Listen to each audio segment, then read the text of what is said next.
नीच ब्राह्मणों, अधम ब्राह्मणों की चर्चा चलाई गई। हमारे यहाँ कुछ ब्राह्मण सरयू पारणों में अच्छे नहीं माने, उनके यहाँ ऊंचे कुल के लोग अपनी बेटी नहीं देते। उपाध्याय और चौबे, त्रिगुणायत, दीक्षित और पाठक, इनको इसलिए अधम मानते हैं हम लोग। इन्होंने विद्यार्थियों से पैसा लेकर पढ़ाया, इसलिए हमने इनको अधम ब्राह्मण मान लिया। बिल्कुल हमारा स्वभाव है, इनके यहाँ हम बेटी नहीं देते और न इनके यहाँ से बेटी लेते। क्यों देते हैं?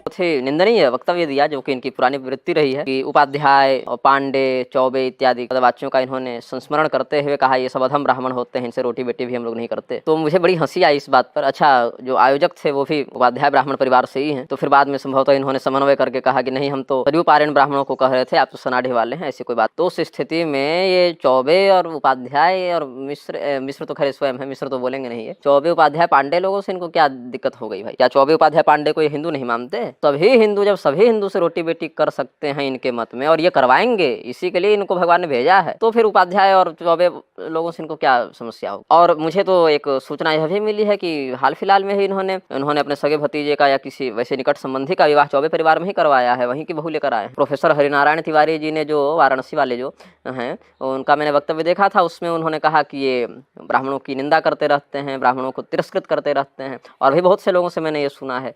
तो आदरणीय तिवारी जी का भी वो वीडियो हमने देखा था। तो उपाध्याय जो है वो कोई निकृष्ट ब्राह्मण है, चौबे कोई निकृष्ट ब्राह्मण है, पांडे कोई निकृष्ट ब्राह्मण है, ऐसा तो नहीं है। शागत द्वीपियों में भी उपाध्याय होते हैं, पांडे होते हैं, चौबे तो मुझे नहीं मिले, पांडे उपाध्याय तो मिले हैं। तो उपाध्याय, पांडे इत्यादि जो हैं वो श्रेष्ठ ब्राह्मण में गिने गए हैं शास्त्र। मेरी कथा 24 फरवरी से ग्राम रैपरा में होने जा रही थी। उससे पहले वहाँ के कुछ ब्राह्मणों ने कथा का विरोध किया कि वो पटेल जात से हैं तो वो कथा नहीं कर सकती हैं, उसके लिए उनको ब्राह्मण से विवाह करना पड़ेगा, तब जाकर वो करेंगी, इस तरह से उन्होंने कहा। अब आप फिर उसके बाद आपने क्या किया और भी लोगों ने क्या किया? तो मैंने सभी से संपर्क किया और ओबीसी, एसएसटी, भीम आर्मी से सभी से कि वो मेरी मदद करें, और ऐसा और वो गालियां भी दे रहे थे, अभद्रता फैला रहे हैं, तो आप लोग कुछ करें, इसमें एक्शन लें। तो उन्होंने लिया, हमने फिर ज्ञापन सौंपा थाना प्रभारी जी को। पुलिस की मांग की है आपने? जी, मैंने पुलिस से ये मांग की है कि मुझे प्रशासन की सुरक्षा चाहिए, और सरकार से भी मैं ये मांग करती हूँ कि वो मुझे सुरक्षा प्रदान करे, क्योंकि मुझे खतरा है, वो कभी भी कुछ भी कर सकते हैं मेरे साथ।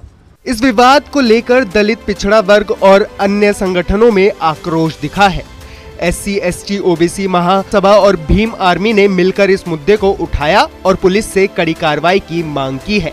वहीं पुलिस ने इस पूरे मामले को गंभीरता से लेते हुए आरोपियों के खिलाफ सख्त धाराओं में FIR दर्ज कर ली है। थाना पनागर के ग्राम रेपुरा में देविका पटेल जी ने एक आवेदन दिया था कि कथावाचन करने से कुछ लोग को द्वारा रोका गया था, जिसमें सचिन तिवारी और 6 अन्य लोग थे। जांच पर से अनावश्यक गाली गलौज करना और धमकी देना पाए जाने पर से इनके खिलाफ थाना पनागर में FIR दर्ज की गई है। क्या वजह से? प्रारंभ में इन लोगों ने उनको कथा करने से रोका था, लेकिन बाद में कथा सुचारू रूप से संपन्न हुई थी। लेकिन उनके द्वारा दिए गए आवेदन पत्र में ये बात पाई गई कि उन्होंने अनावश्यक विरोध करके गाली गलौज की थी, धमकी दी थी, और जिस पर सचिन तिवारी और अन्य के विरुद्ध थाना पनागर में FIR दर्ज किया गया है। पुलिस भी सुरक्षा लगाई गई थी? हाँ, सुरक्षा लगाई गई थी और कथा प्रॉपर ढंग से वहाँ संपन्न भी हुई है। उनका जो देविका पटेल का आरोप ये था कि उन्होंने कहा है कि अगर किसी शादी करनी है तो ब्राह्मण से शादी कर लो, उसका तो आप पता कर सकते हैं। ऐसी कोई बात अभी पुलिस जांच में नहीं आई है। अगर कथन में ऐसी कोई बात आती है तो उसमें भी हम संज्ञान लेंगे। ये घटना धार्मिक स्वतंत्रता और जातिगत भेदभाव को लेकर एक बड़ी बहस छेड़ चुकी है। सोशल मीडिया पर इसे लेकर तीखी प्रतिक्रियाएं देखने को मिल रही हैं। अब देखना होगा कि पुलिस की कार्रवाई कितनी प्रभावी होती है और दोषियों को कब तक न्याय के कटघरे में लाया जाता है। यूपी के बुलंदशहर में दलित पुलिसकर्मी की शादी के दिन बड़ा कांड हो गया। दूल्हा बारात के लिए घोड़ी चढ़ा था कि तभी कुछ दबंग आए और पथराव कर दिया। उसके बाद तो बारातियों में अफरा तफरी मच गई। आपको बता दें कि ये मामला बुलंदशहर के जहांगीराबाद थाना क्षेत्र का है, जहां नंदराम सिंह, जो कि दलित समाज से आते हैं, उनके बेटे रोविन सिंह की शादी लखावटी निवासी स्वाति से तय हुई थी। रोविन की धूमधाम से घुड़चढ़ी हो रही थी, डीजे बज रहा था, सब नाच रहे थे। तभी कुछ दूर चलने पर अचानक गांव के कुछ दबंगों ने पथराव कर दिया, जिससे हर तरफ दहशत फैल गई। दबंगों ने डीजे और गाड़ियां तोड़ दी। दबंगों के हमले में डीजे संचालक घायल हो गया। पुलिस के मुताबिक बारात में विवाद की वजह डीजे था, जिसको लेकर कुछ लड़कों में झगड़ा हो गया था। फिलहाल पुलिस ने आरोपियों के खिलाफ मुकदमा दर्ज कर लिया है।